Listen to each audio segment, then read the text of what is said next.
this video, I'm just making a small batch of buttercream. And then, oh, also, I just remembered, I've done something like this before, I think. I've done like a version of a Monet cake before, like years ago. If I can find a picture, I will insert it now, but I feel like it was okay. But I feel like this one is better, and that's part of the reason why I made it an option, because it was like, I want to redeem myself, like I want to see how I've improved. So, I guess you guys can be the judge of that. But yeah, I'm just making a small batch of buttercream. If you want like my base buttercream recipe, someone asked for it a couple weeks ago. I made a post, a community post, that has the ingredients and the directions. So if you just scroll through my community tab, you should be able to find it there. Also, I'm not sure if I can link community posts down below in my description, but if I can, I will. And I will link the cake recipe as well, if you would like to follow along and make it yourself.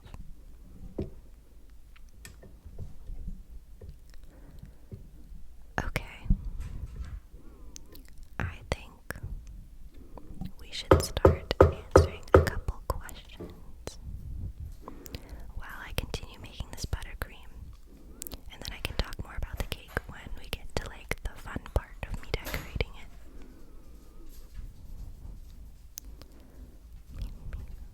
Alright, where should I start? Okay, we're just gonna go in order from what I see.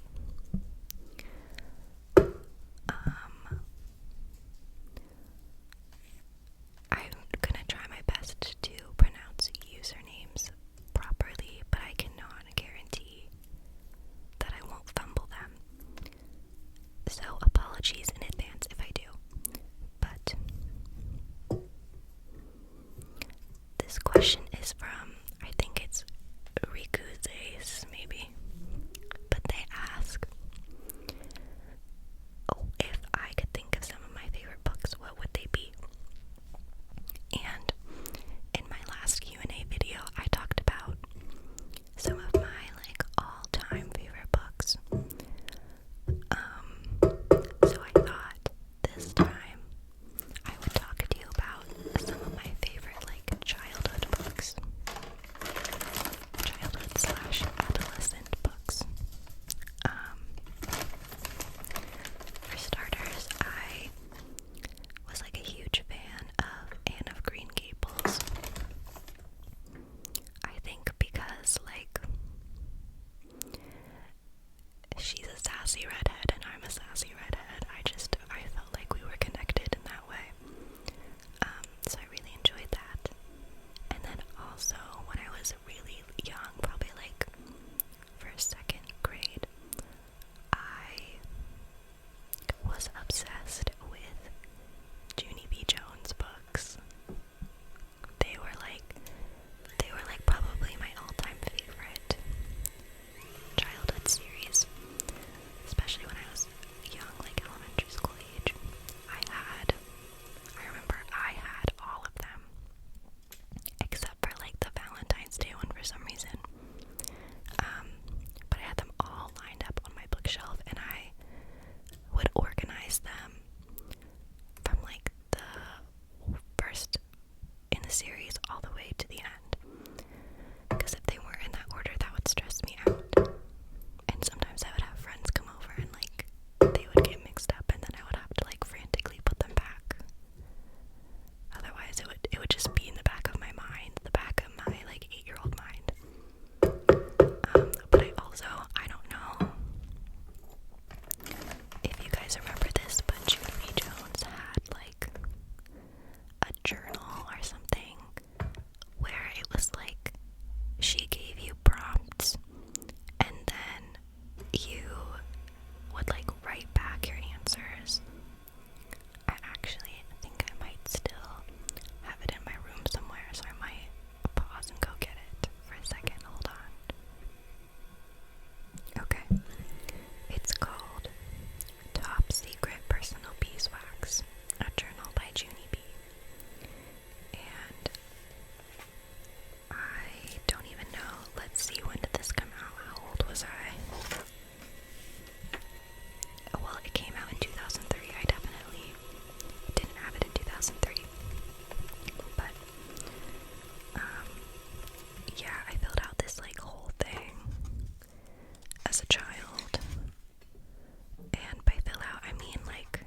would sit there each day and talk. Every day for lunch, I would have a meatball sub. And then at the end of the day, when the bell rang, I would go to the cafeteria and make sandwiches. Clearly, I was in a sandwich kind of mood and a sandwich kind of era in 2nd grade. I can't believe out of all the foods, meatball sub is like what I decided that was gonna be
something in between where it's like a crispy edge and then a chewy inside.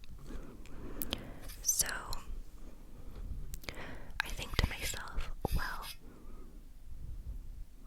a really thick cookie, you make that by using a lot of extra flour. That's the way to do that. And then a really thin cookie, you know, that has to do with like how the cookie spreads in the oven, and so that could be related to the leaveners or the fat that you use. And so I sort of just spend time sort of thinking about that, and then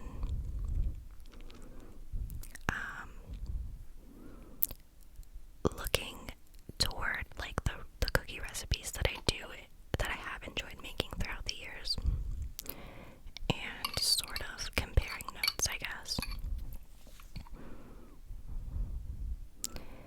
And then at a certain point you just gotta stop theorizing and get in the kitchen and mix things together and see how it works, and then you just tweak it as you go. It's basically just like one big edible science experiment. But I really love, I have both of Claire Sappit's cookbooks. I think she's great. I think Abroma Bakery also has great recipes. I think that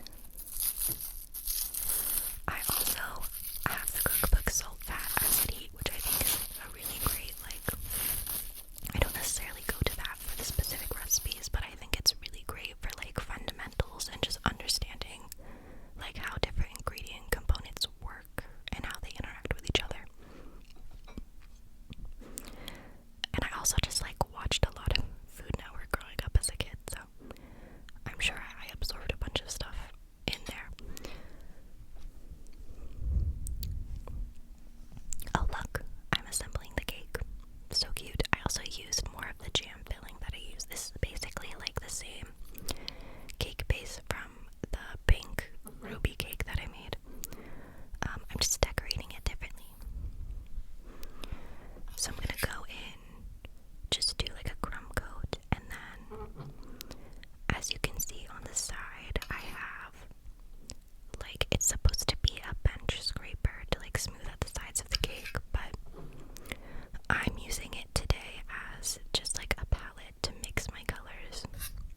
And then I have a couple reference pictures I printed out and I taped like on my windowsill that I'm referencing. And then in terms of like my approach or my technique, Monet, he was an impressionist, right? So I feel like I'm sort of just going for like the color and the flow. And I feel like impressionist paintings are known for, you know what I mean? Like not everything is like smoothed out and rendered. It's sort of just like strokes of color that like form an image. So that's the vibe I'm going for. Oh my god, I'm sweating. Sorry if that's TMI. For some reason, when I get like really into a conversation, I don't know, I start sweating. I don't know, my temperature rises. I start getting a little damp. Anyways, I keep having to like make little cuts because I think they're doing like road work or something outside of my house. Literally, I swear the past like week and a half, every time I sit down to do my voiceover, it's the same exact time. Like, everyone in my neighborhood decides that they need to be making noise, as much noise as possible, and that's very annoying.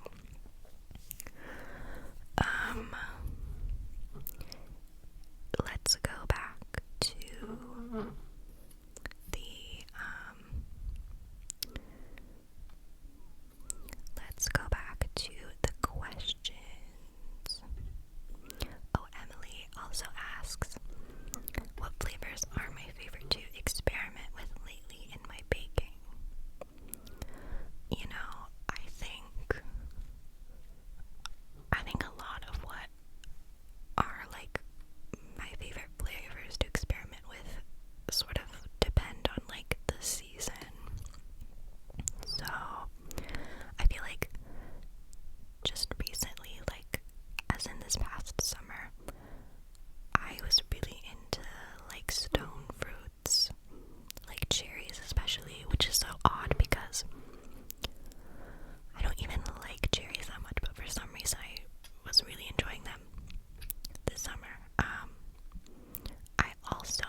which makes me excited.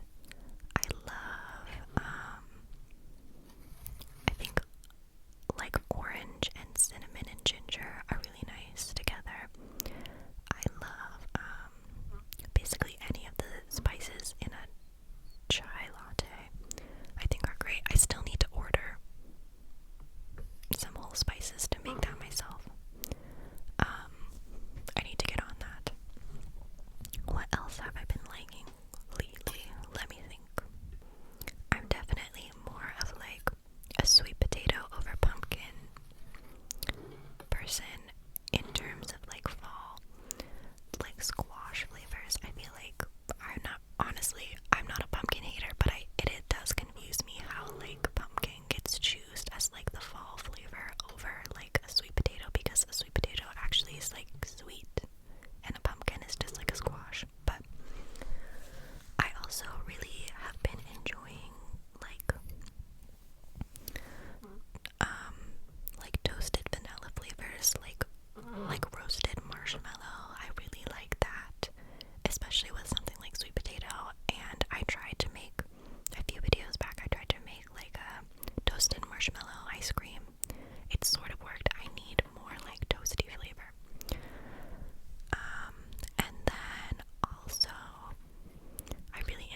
just read you the background description.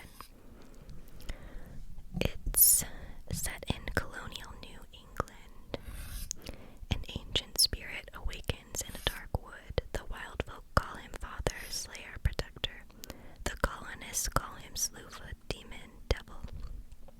To Abatha, a recently widowed outcast, alone and vulnerable in her pious village, he is the only one she can turn to for help. Together, they ignite a battle between pagan and Puritan, one that threatens to destroy the entire village, leaving nothing but ashes and bloodshed in its wake. This one was recommended to me by one of my friends. So how far am I in here? I haven't actually read it in a while. I've just been so busy, but I think I'm like 50 to 75 pages in, and I really enjoy it so far.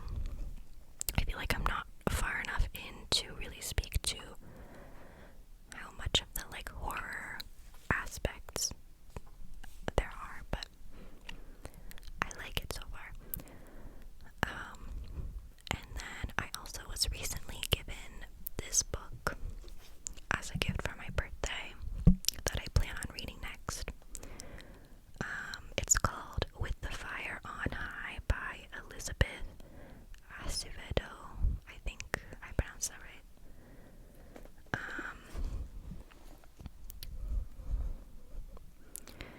It's a book.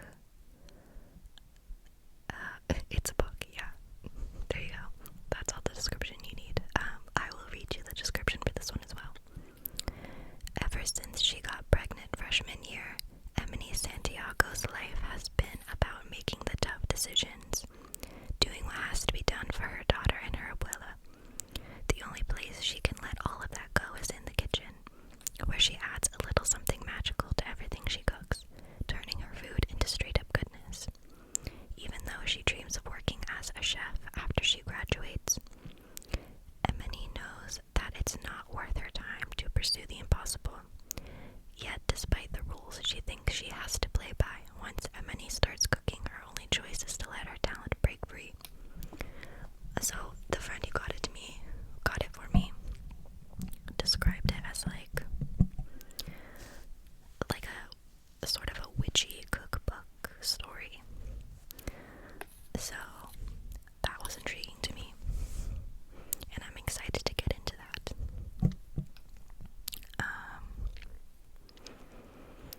I would say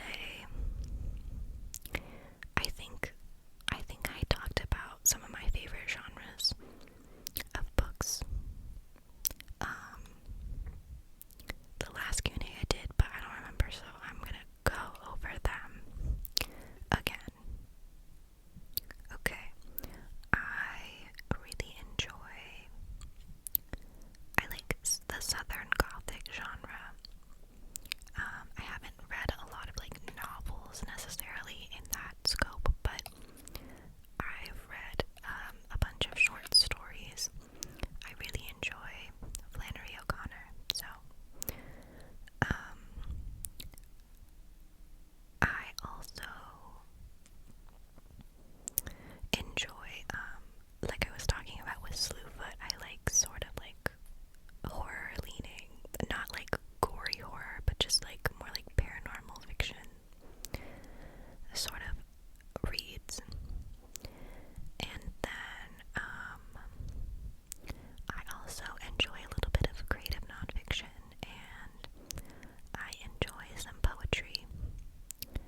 was slowly but surely sort of picking up an interest in this, and so they would buy me like cake decorating supplies or like little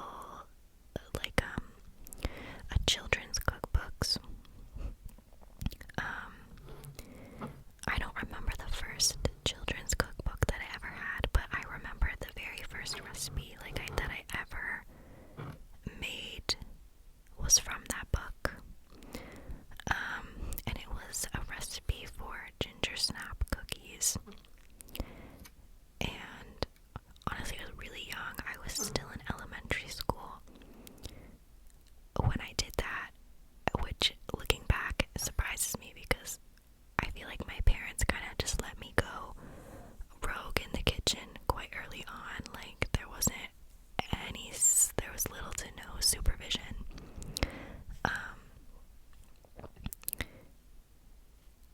When I was baking or cooking, and I never thought that was weird until I had other friends come over, and I would be like, let me make you lunch or something, and they would be like, you're allowed to touch the stove. Like, that's crazy. My mom would never let me fry up something in a pan or whatever.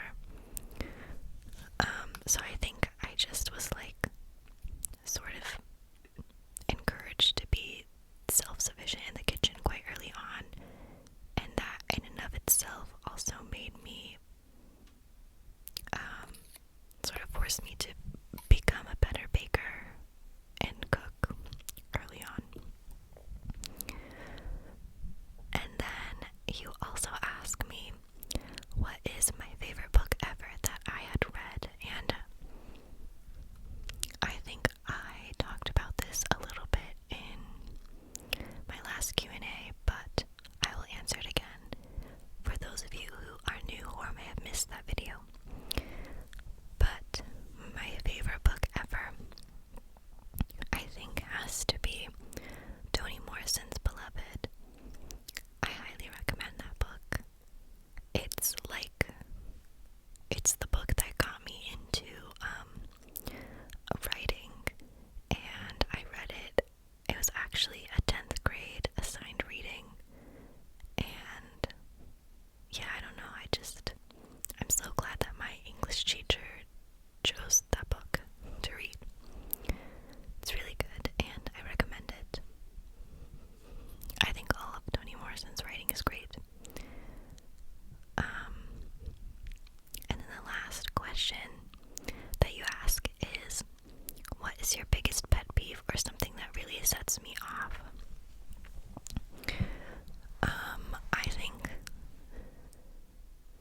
I think in general, I don't have a ton of pet peeves. I think I sort of just enjoy letting people be whoever they are, and I don't find a lot of things that bothersome. But I think something that does really annoy me, or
also a baker.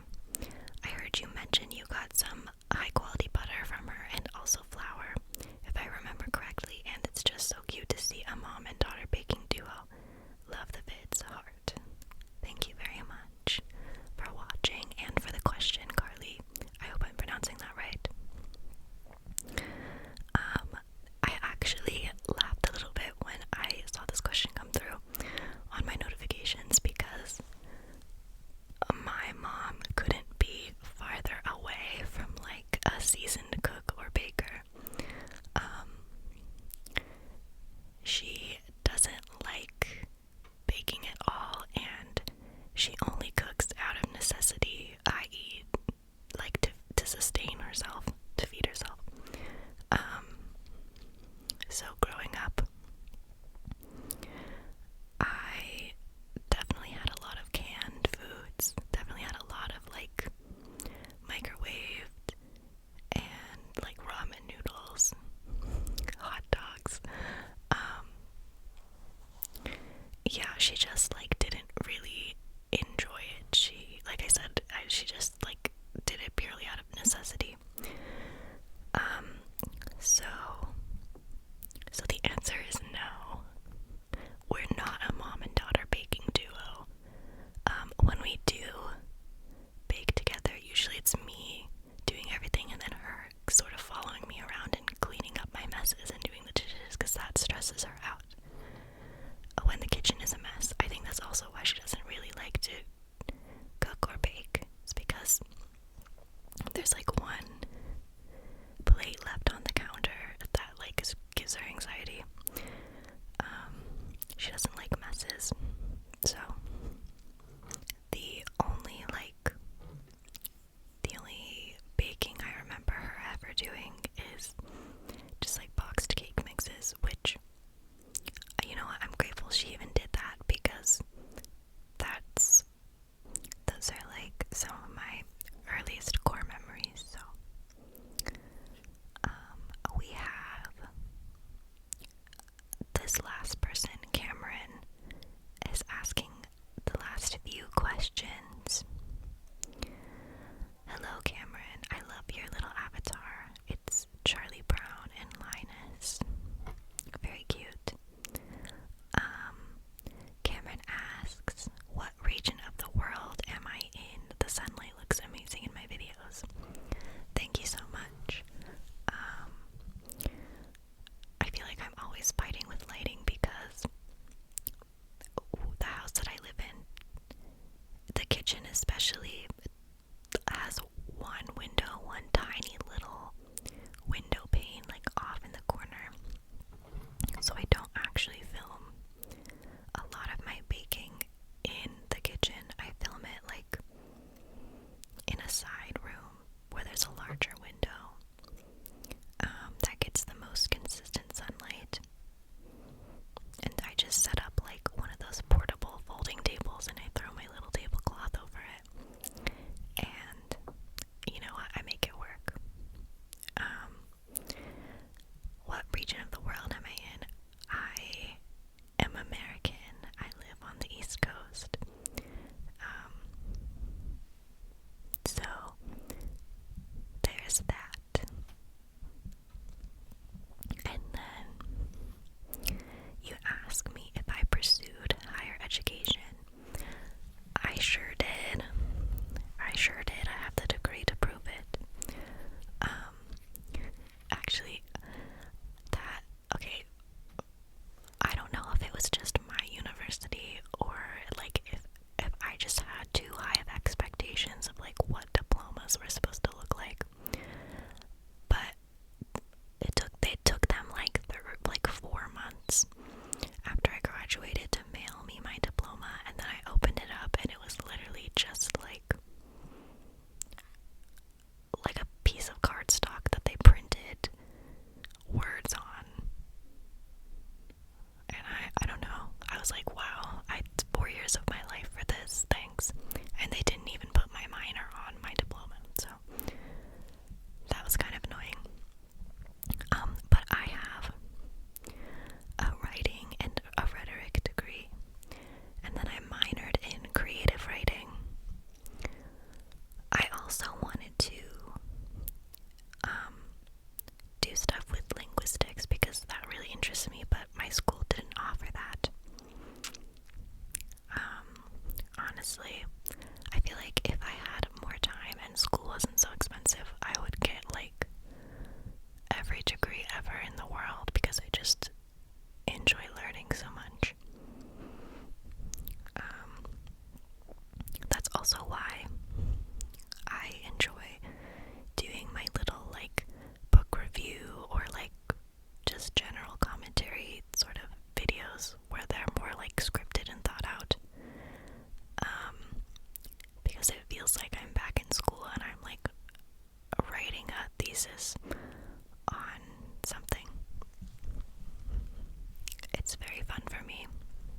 that's very fun. I enjoy dressing up and I enjoy like a theme, a challenge. I feel like I treat it like it's like the Roblox Met Gala in that there is a theme, but there's a toss-up if anyone actually is going to follow the theme. And I'm not mean, but I do vote honestly, okay? And I do turn into a fashion critic when when it gets time to vote. Also, my favorite pose is the split, like the backflip into the split, and pose 28. Those are my go-tos. Let me know if you also play Dress to Impress. Maybe we can all play together one day. Who knows? Okay, well, those were all of the questions that I've received at this point of me filming the voiceover. So, let's get back to. So, it looks like at this point. Sorry, I'm adjusting myself. I'm leaning back. I've been talking for like an hour, so I need to get comfy because it's not over yet. I am using an offset spatula. This is actually a palette knife from like an art kit that I got a long time ago.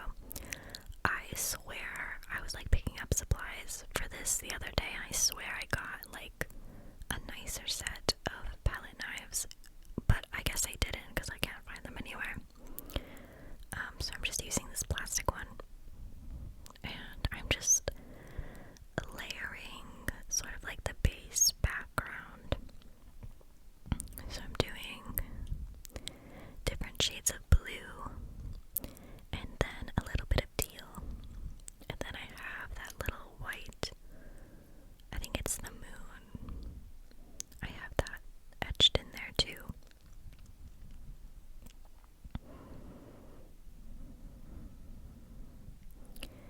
And I use just little toothpicks to sort of add color if I want to like make it darker, and then if I want to make the shade lighter, I'll just mix a little bit of the white icing in there, and that's how colors work, in case you didn't know.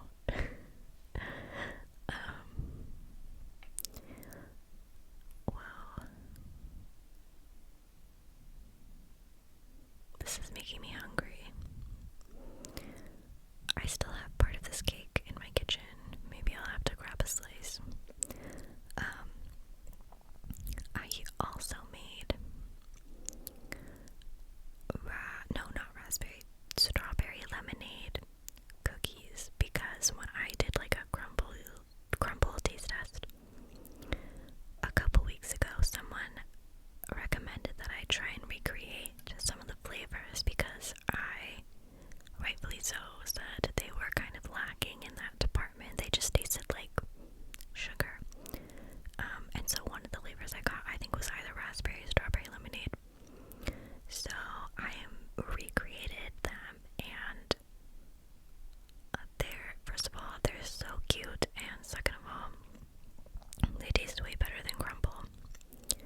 peaceful, calming vibes. I like popped my headphones in and just went to town for like an hour. So thank you to everyone who voted for this one because I had a fun time doing it. And I think it turned out really nice. You know what I want to do next after the jelly cat cake? I should recreate the cake from Kiki's delivery service. I think that would be fun. I've been thinking of like what Studio Ghibli foods would I want to recreate, and I think that's one. And also the ramen and the drink from Ponyo also looks really appetizing to me every time I watch that movie. The only thing is that I don't eat meat, so I'm gonna either like have to make the ramen for someone else, or I'm gonna have to find some faux like ham substitute to add. And I'm always get worried about like faux meats. Some of them are nice, some of them scare me a little bit and make me a little queasy just like looking at them. Like veggie burgers, I think for the most part the veggie burger market is like solid. Beyond Burgers are good. Black bean burgers are good. Impossible burgers, they're okay in my opinion. Sometimes after I eat them, I do get nauseous and I'm not sure what ingredient that is that does that. But I also like, I think Gardein maybe just came out with like a new type of burger that I got the other day. Those are really nice. Also like vegan chicken nuggets are fantastic. I found vegan dino nuggets. Actually, my brother found them and then he bought them for me because I had a few months prior bought what I thought were vegan chicken nuggets, but it turns out they were like pureed vegetables, like battered and fried and shaped into dinosaurs. It was very disappointing. They weren't bad tasting, but like I do feel like I was kind of lied to. Like false advertising was definitely at play here. It totally wasn't me just seeing dinosaurs on the box and getting excited and not reading the description. That totally was not the issue. Okay.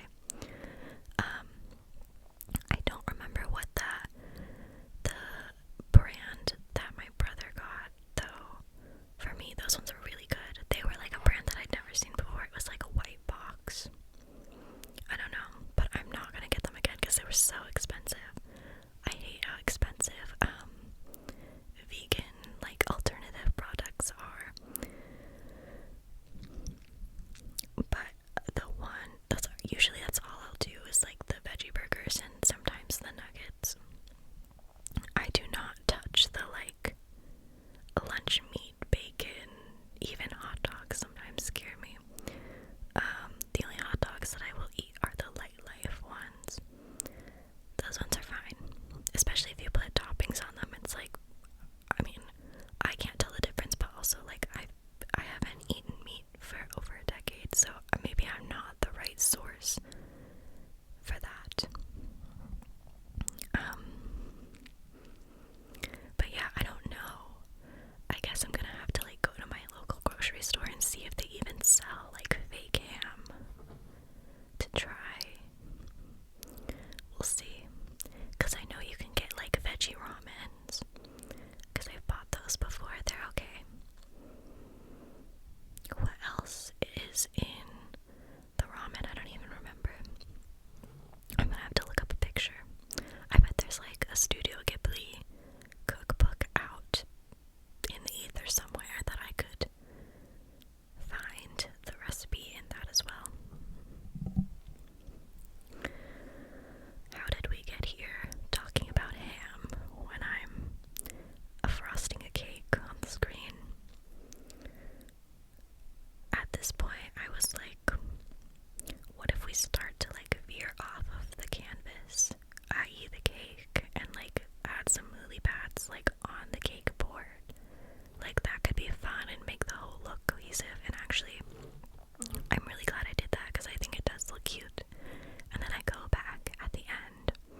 I kind of want boba, like a boba drink.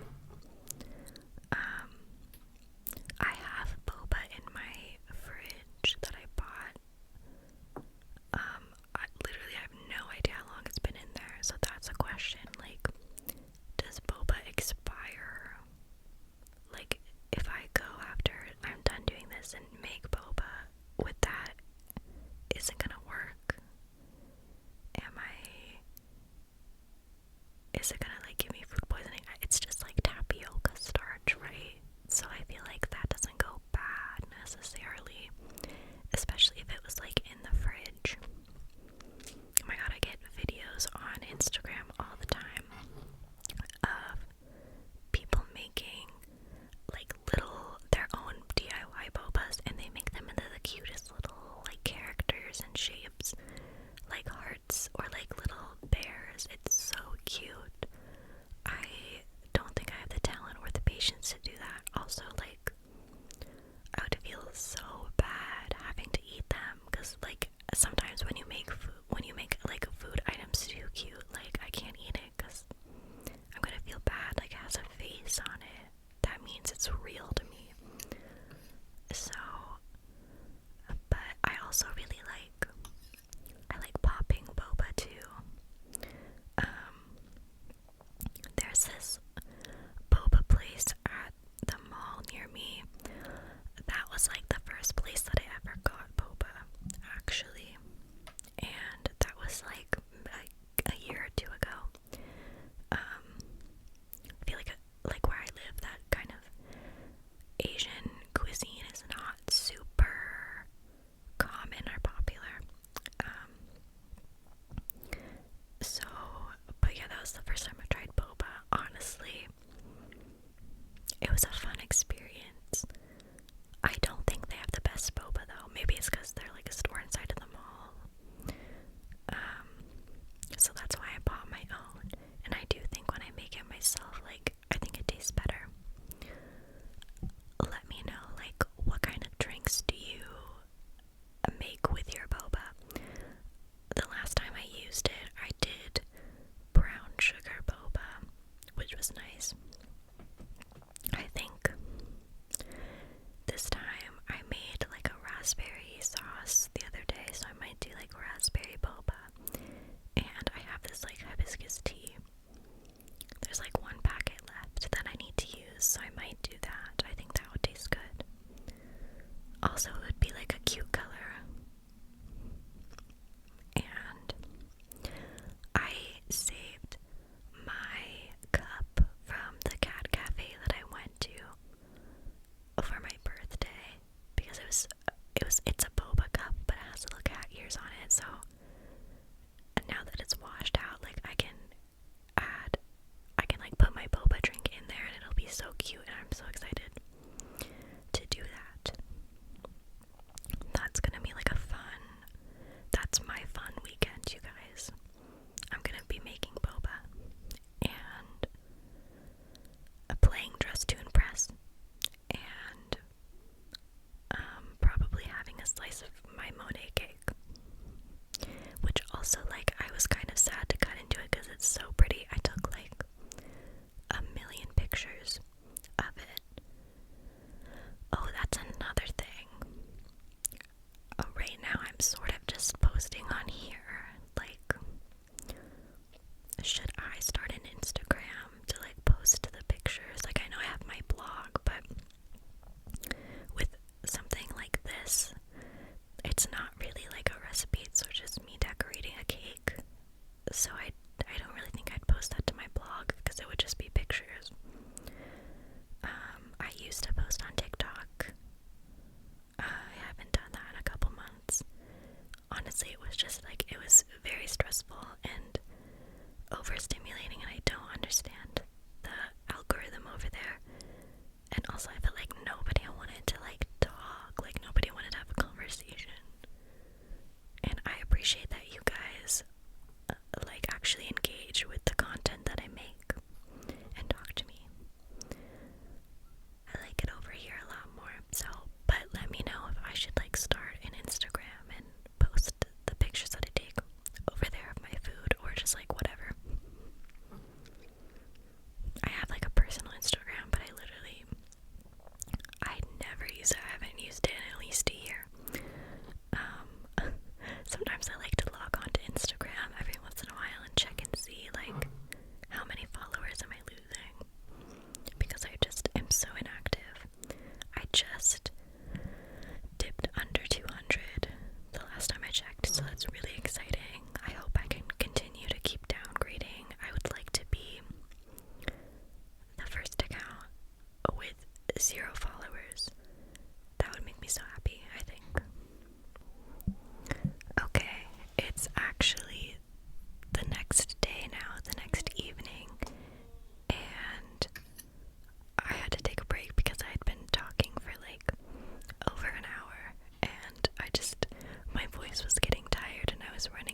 things to say. So, but I'm back now for this last little chunk.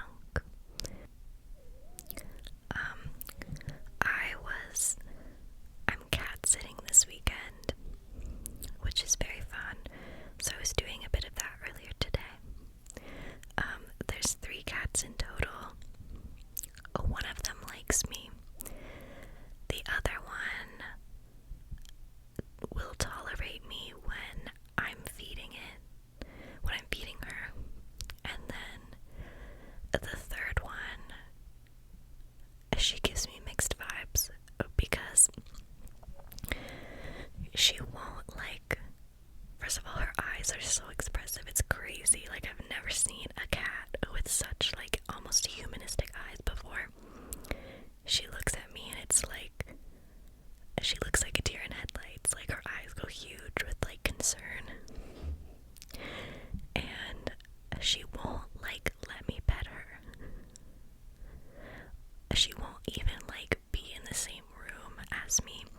But for some reason, she, like, has an obsession with my shoes. And I have no idea why.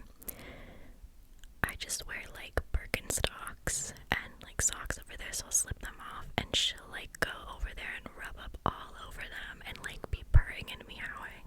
She'll, like, stick her, like, head through, like, the Birkenstock, like, where my foot would go, and just, like, hang out there. It's so odd. And then when I try to, like, approach her, she like, looks at me like I'm crazy and then runs away. So I'm not really sure, like, what the reasoning is behind that, but you know what, today she did let me be in the same room with her while she was eating, so I think we're slowly making progress. I think she might tolerate me, like, the last day that I have to watch her, so that'll be great. But they're all really cute. I love cats. I used to have, my first childhood pets were like a pair of sibling cats. And I definitely, like, when I move, wherever I go next, I have to make sure that it's pet friendly because I want to get a pair of cats.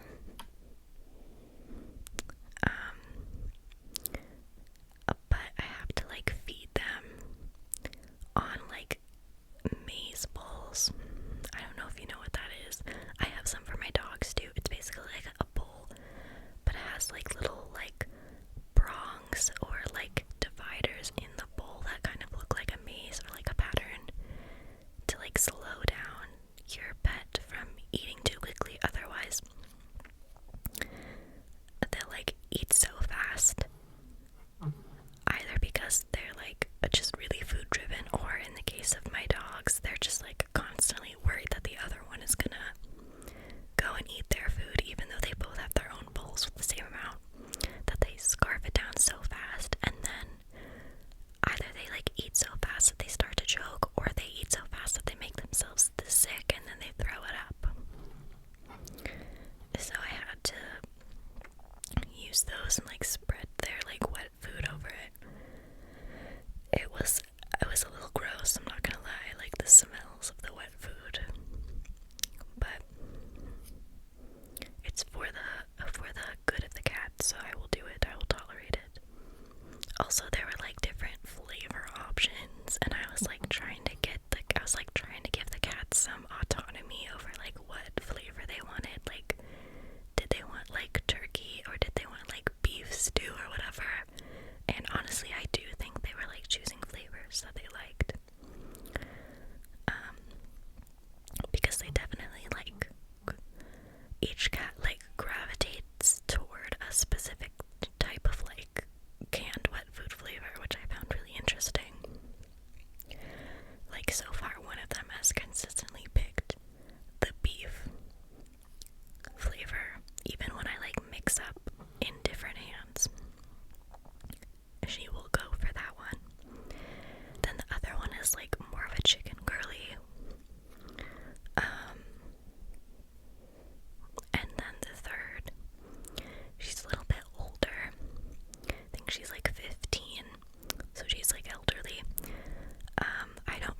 High School Musical movies in chronological order, and oh my god, I forgot like how big of a production quality jump it was to go from the first two movies to High School Musical 3. Like, that was crazy. I went when I was in elementary school with my friends, and I remember, like, that was one of the first movies that I ever saw in theaters. And, like, it was just insane. The quality jump, and not even just in, like, the cameras and lighting, but also the set design and even the songs, I feel like, are so good. I feel like if you were to rank the three High School Musicals, I think the original, I mean, they're all great, but the original would definitely be last. And I think, look, if we're going, like, objective opinion, well, objective opinion's kind of oxymoronic. If we're going objectively here, I think High School Musical 2 would be in the middle, and High School Musical 3 would be number 1. But if we're gonna go based off of my personal opinion, honestly, I feel like the top spot is a toss-up between High School Musical 3 and High School Musical 2. And I usually say High School Musical 2, but that now, after just rewatching High School Musical 3, maybe I am thinking that that's number 1 for me personally. But I feel like High School Musical 2 is just, like, so iconic. Like, there are so many iconic songs and, like, iconic memes. I feel like High School Musical 2 is, like, the one movie is like most integrated into, like, internet culture, and I don't know, I just feel like it had, like, dare I say, High School Musical 2 had a cultural impact. And Miley Cyrus is in that one. So it's just, I mean, like, the bet on it scene, like, when he looks into the, like, golf course little pond, and it's that really terrible CGI reflection of him, and then he splashes it away, and it's just, like, prancing around on the golf course. Like, that's incredible. And also, like, that's so iconic. That might be, like, one of the most iconic High School Musical, like, scenes and songs. I feel like I see images and, like, gifs from that everywhere. Also, Trisha Paytas, I think that's how you say it, recreated it herself. Like, that's crazy. The CGI fireworks at the end, though, are so funny to me.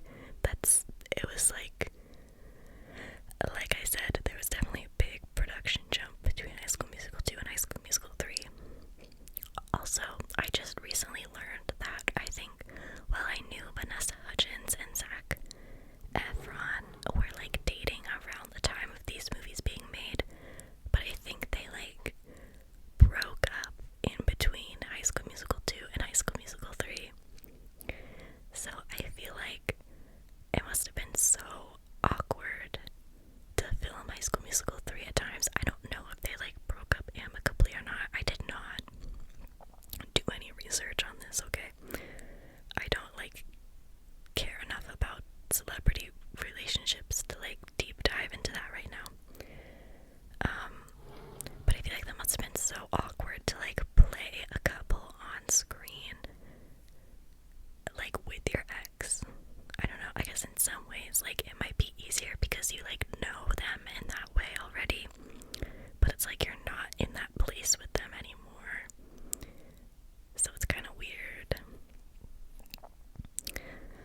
some shady things can be going on behind the scenes, so it's nice to see stuff like that. And also, I feel like just the way that like the cast members, especially Zac Efron, still talk about their times like working on High School Musical.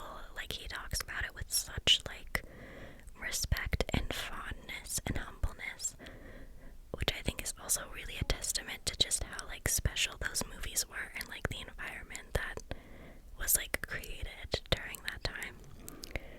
Genuinely, I don't think like we're ever gonna get a Disney movie franchise, or even just a singular movie, that will ever even come close to the High School Musicals ever again. Like, something was in the air when Kenny Ortega like stepped on the set. Like, magic was made that cannot be replicated.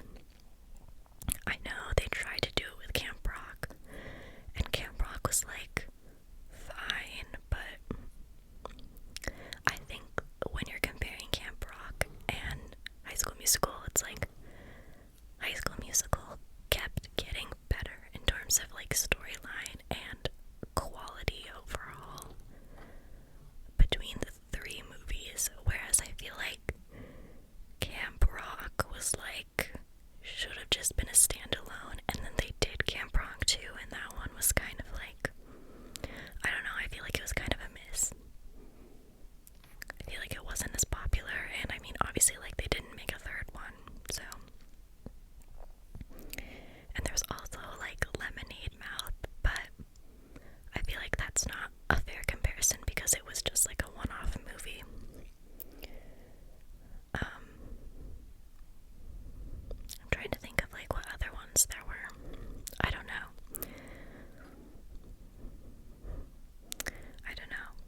I just feel like we're never gonna get something like High School Musical again. It just was like so, like, it just feels like so authentic. And you can like tell that like all of the people, like from the actors and actresses to the choreographers to like the producers and like Kenny Ortega, like everybody just had like such a passion for making that movie like as good as it can be, and everyone was willing to like put in the work to do that. And I just feel like that's not the vibe anymore today. Like, there's the cake. Okay, High School Musical rant is over. Look at it. Isn't it so